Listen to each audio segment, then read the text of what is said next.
RK நகர்ல வந்து 20 ரூபாய் டோக்கன் கொடுத்து ஏமாத்திருக்காரு, இங்க வந்து 1000 ரூபாய் கொடுத்தேன்னு சொல்லி ஏமாத்துவாரு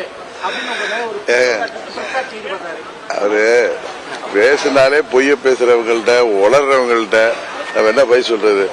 உண்மையை ஒண்ணு சொல்லணும்னா ஆர்கே நகர்ல கூட அன்னைக்கு பாண்டே அவர்கள் ஃபங்க்ஷன்ல சொன்னேன், கோடிட்டு சொன்னேன். சில அப்ப இந்த 18 எம்எல்ஏல சில பேரு ஆர்வ கோளாறுல பண்ணதுல இவர் ஒரு ஆள். இவரை போன்ல சத்தம் போட்டேன், நீங்க பாட்டுல போய் ஏதாவது பண்ணி கெட்ட பேர் வாங்க வேணான்னு. அவங்களா போய் அவங்களா விருப்பத்துல என்ன உங்களுக்கு தெரியும், பழனிசாமி கம்பெனி அப்ப ஓட்டுக்கு 10,000 ரூபாய் கொடுத்தப்ப இவங்க டென்ஷன் ஆகி ஒரு 30-40 பூத்துல இவங்க ஏதோ டோக்கன் கொடுத்தாங்க. அது 20 ரூபாயா வெறும் பேப்பரா என்னன்னு தெரியும். அதுல முக்கியமான ஆளே இவர் தான். அது திருடிட்டு ஓடுறவன் என்ன சொல்லுவான், அந்த முன்னாடி திருட ஓடுறான்னு சொல்ற மாதிரி பேசுறவங்க, தோல்வி பயத்துல உளர்றவங்களுக்கு எல்லாம் பை சொல்லி அவங்களெல்லாம் நம்ம வந்து பெருசா எடுத்துக்க வேணாங்க. நம்ம தொகுதிக்கு வந்து மீண்டும் பணியாற்றணுங்கிற ஒரு உங்க தொகுதி நம்ம சேனி தொகுதியில பணியாற்றணுங்கிற ஒரு நல்லெண்ணம் தான். தம்பி ரவீந்திரநாத் வந்து இந்த தொகுதியோட எம்பியா இருக்காரு. நம்ம இந்த தொகுதியில எல்லாம் கூப்பிட்டா கூட நான் யோசிச்சேன். அன்னைக்கு கூட தேனி மீட்டிங்ல கூட எனக்கு எப்போ வரணும்னு தெரியும்னு சொல்லி நான் பேசினேன், நீங்க பாத்தீங்கன்னா தெரியும்.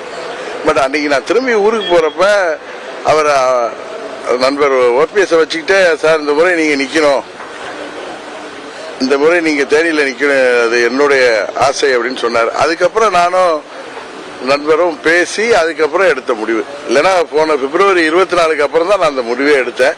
ஏன்னா நமது தொகுதிங்கிறது எனக்கு எனது என்ன சொல்றது, எனது நெஞ்சத்தோடு இணைந்த தொகுதி. உங்களுக்கு தெரியும், இங்க வந்து வேட்பாளராக மீண்டும் நான் வந்து தொகுதி மக்களை சந்திக்கின்ற பொழுது 14 வருடம் கழித்து வர்றேன்னா அவங்க வீட்டு பிள்ளைய எல்லா இடங்களையும் என்ன வரவேற்கிறது உங்களுக்கு தெரியும்.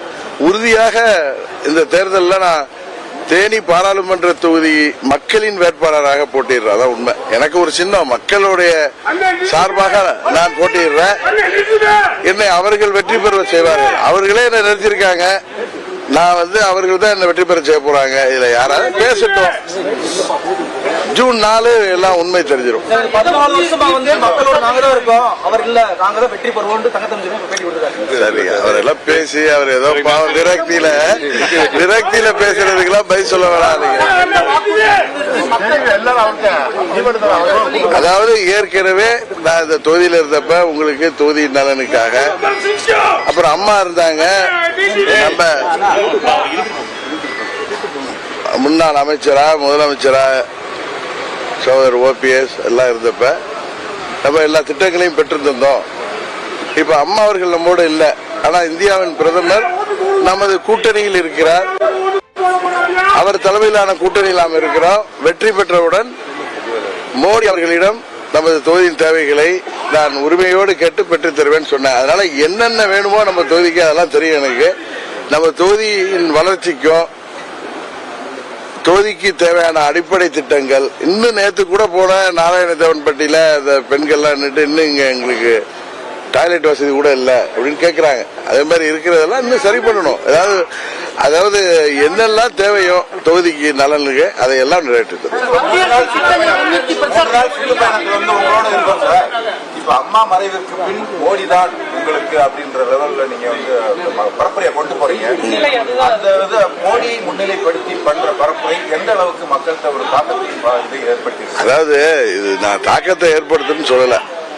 நான் இங்க பாராளுமன்ற உறுப்பினர் இருந்தப்ப அம்மா அவர்களிடம் சொல்லி எல்லா திட்டத்தையும் பெற்று தந்தேன். நான் பண்ணேன்னு நான் எங்கேயும் சொல்லல. அப்ப முதலமைச்சராக இருந்த அம்மா அவர்களிடம் சொல்லி எல்லா திட்டங்களையும் பெற்று தந்தேன்.